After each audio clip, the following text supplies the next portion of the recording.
I am based in the Essex Riviera, which is the southeast of England, Southend-on-Sea. And I've been here for about 9 years. Initially, I was invited down to start a new church here in Southend by another Baptist church. My background is I was training for ministry as a Baptist minister. And part of that training was to do a church placement, which would be 50% of my time. And so a local church here in Southend, which is called Church from Scratch, they met with me and decided to call me to start a new church plant. And the idea was very much for it to be rooted among the student and pubbers and clubbers community of Southend. I'm going to try and share my screen so that I can show you some pictures of the context.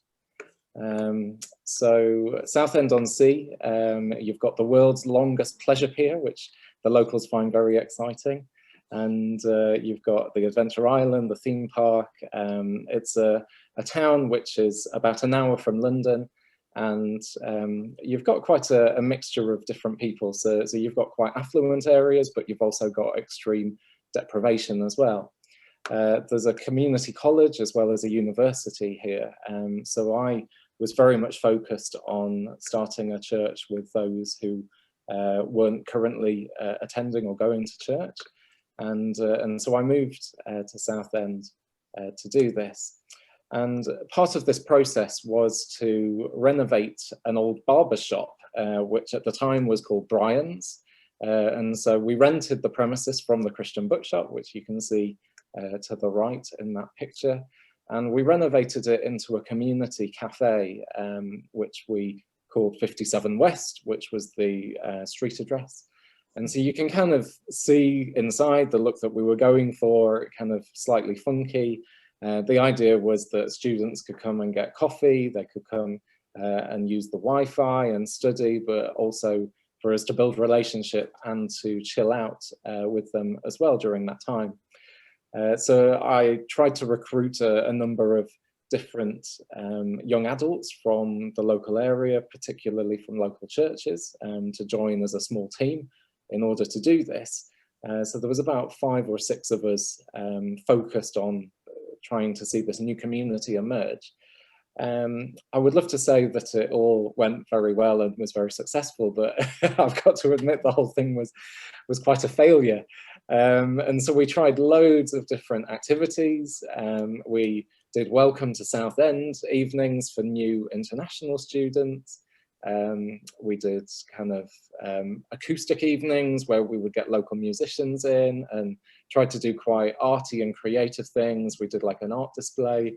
And, you know, we had 4 or 5 people attending each event, which, you know, in terms of numbers wasn't a massive success. But equally, we thought, okay, we can start small. But even those people, we found it really difficult to build any kind of sustained or continued relationship.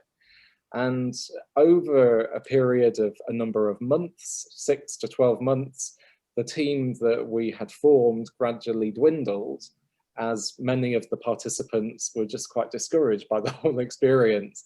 You know, we'd prayed and we'd, you know, spent time really seeking God and trying to think of different ways where we could reach the students and the pubbers and clubbers, but it just wasn't connecting for whatever reason.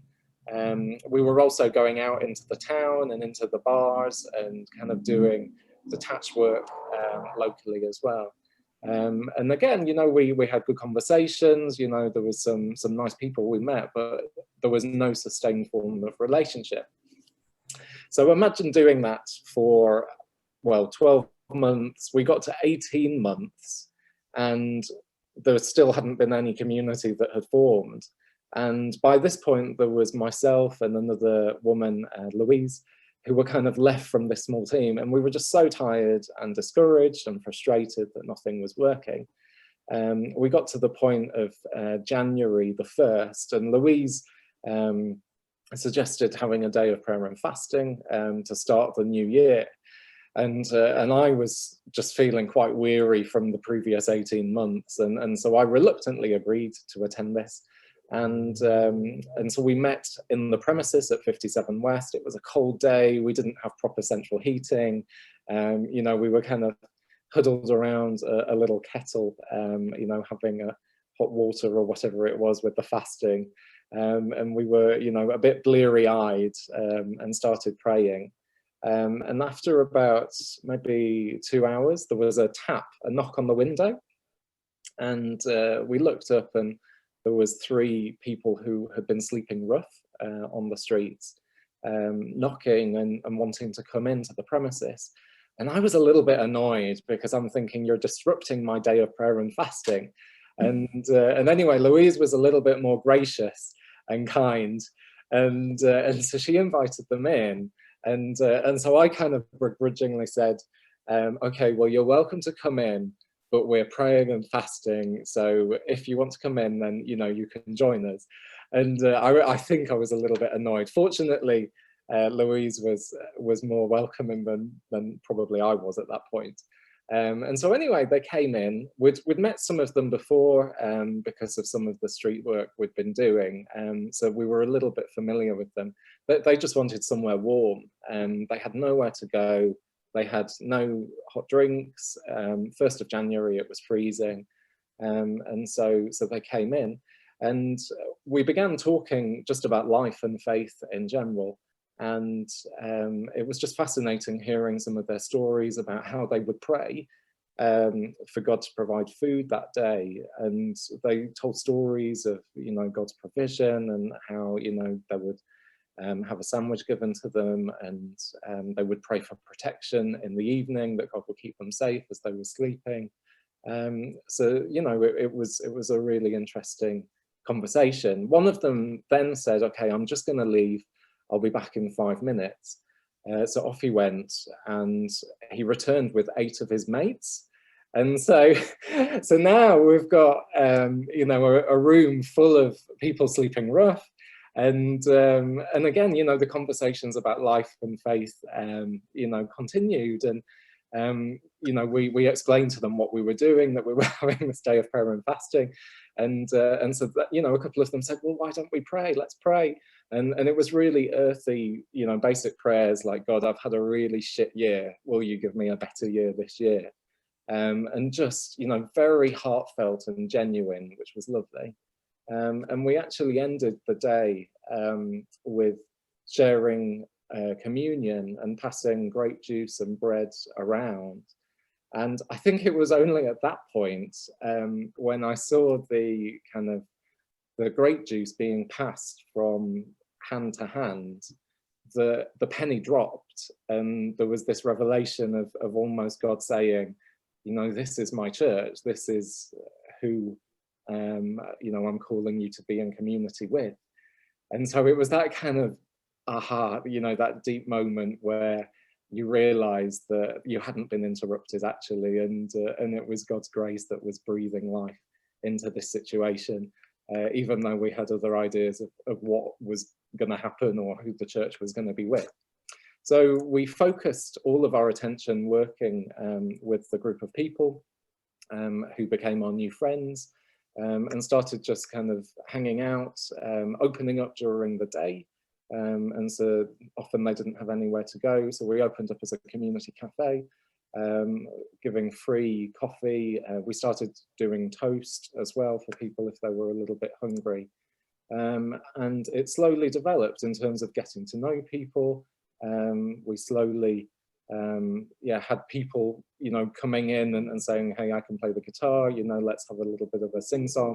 And all the Beatles tunes came out, and, you know, all of that. We then were trying to think through, how do we, right from the beginning, include some sense of spirituality and church in the midst of this? And of course, the group had already been praying with us, but we decided that we would start a Saturday church. And we wanted to do a community meal, and Saturdays were the day that weren't, for the homeless within the town, they weren't being provided for. And so it just made sense for us to do church and the meal together. and we started doing that right from the beginning. And I remember the first church service that we had. I think I tried to do a little monologue as a sermon, and I remember one guy standing up in the middle of it saying, "This is shit, I'm leaving." And I just had like this reality check of thinking, okay, how can we be more contextual? How can we do it in a way which is going to connect with these guys and that is going to be life-giving for them? And the other thing that we noticed as well was that during the church service, you know, we tried to really keep it brief, you know, so maybe up to 45, 50 minutes. But even during that time, people were kind of coming in and out of the building because they were all rolling up cigarettes and then going out for a smoke. And so then we decided one week that we would just cut the church service halfway through. So we would do maybe half an hour, and then we would have a coffee break, but actually everyone just left the premises to go out for a smoke. And then 5 or 10 minutes later, everyone came back into the premises, and then we continued. So church, we tried to kind of have it as a conversation. So rather than me giving a sermon, you know, many of them just weren't used to someone talking at them for so many minutes. And so actually the sermon became dialogical, it became participatory, and it was usually built around the themes of life experiences. So for example, you know, where have you experienced some sense of hope this last week? And we would get the community to talk about their own stories and experiences of hope. What does hope mean for you? And then we would bring in some form of the Christian narrative and story and tradition, and kind of explore what God says about hope, and then try and interrelate it. So, you know, what can we learn from this for our lives for this next week, and get really practical examples in the midst of that as well. So this is just, I think, a community event that we did with some of the rough sleepers. And I think one of the highlights for me was doing a talent evening each year. So in the midst of, you know, doing lots of church stuff, we would also do a lot of community building.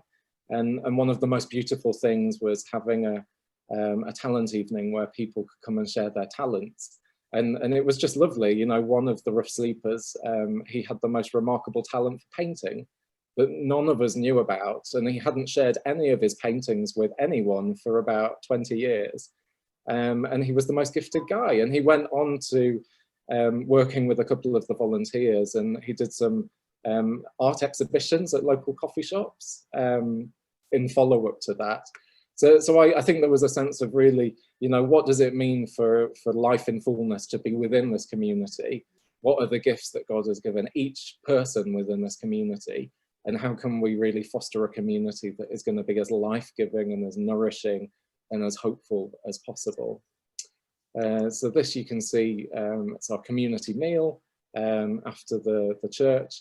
So of course, people would come for the food and not come for church, which was fine. We would get up to about 60 people for the community meal. For church, it would vary from anywhere initially between 5 people, maybe up to 20 people on average. Here's a little video. I was quite weary at first, but it's made me look at the church quite differently, and I've learned a lot through the Saturday services. I've had quite a lot of questions and doubts answered, and thoughts put to right, but it's a choice. You're not forced into it, not pressured into it. It's up to you if you want to take up that side of it. Started helping out with the pamper evenings and doing the cooking for Saturday church for us to have our community meal, and just fundraising and really raising the awareness of 57 and letting the other rough sleepers know. I hadn't really got involved with anything to do with church for at least 25 years, but coming to 57 West, I started going to their Bible study and really sort of began my walk again with God and understanding the Bible and understanding God's love for me, really. I was baptised into 57 West, which is part of the Baptist ministry, in June last year. I've seen other people's lives being changed, gone from being homeless to being housed. The friendships that are made are true, they're real, they're loyal, and I get to give a bit back because I get to come and help out with the meal when they feeding the rough sleepers and everything, and it's a nice feeling. Well, 57 to me is, you know, it means hope, faith, friendship to me, and 57 to me has changed my life through just meeting people, through just being around the right people and coming out and feeling a sense of warmth when I walk out. It's just the most amazing place. So for me, the baptisms was such a highlight initially in terms of the community and the sense of connection, both with you know, each other and the community that was forming, but also people's relationship with God. And I think over the course of about 5 years, there was maybe 12 individuals who chose to be baptized. And I think for me, probably the most moving times out of the entire 6 years that I was there were the stories of why people were wanting to be baptized, and the sense of God very much at work within our lives and within the community as well. And this is one chap, Damien, who was baptized in the sea. He was sleeping rough in Southend and decided to be baptized. And yeah, he's really in a thriving context now. He ended up being housed. He recently got married, and he's just doing incredibly well. So all that to say, you know, it was a really rough start. Felt like giving up so many times, and yet, yeah, God kind of stepped in, and we went with that. And just to finish, yeah, we ended up moving premises. We'd outgrown the previous spot, and this was the new minister being inducted. So I'm no longer the minister, church minister there. Pam is the church minister. And yeah, we started doing a lot more work focusing on local forms of exploitation, which came out of the stories from the 57 West and some of the individuals who were there. And that's the anti-slavery partnership that I'm working with now. So again, it's new things emerging from within that context. If you want to know a bit more about what it meant to do church and be church in that context, there's a book which is available on Amazon, which can also be ordered. So I think that's everything from me.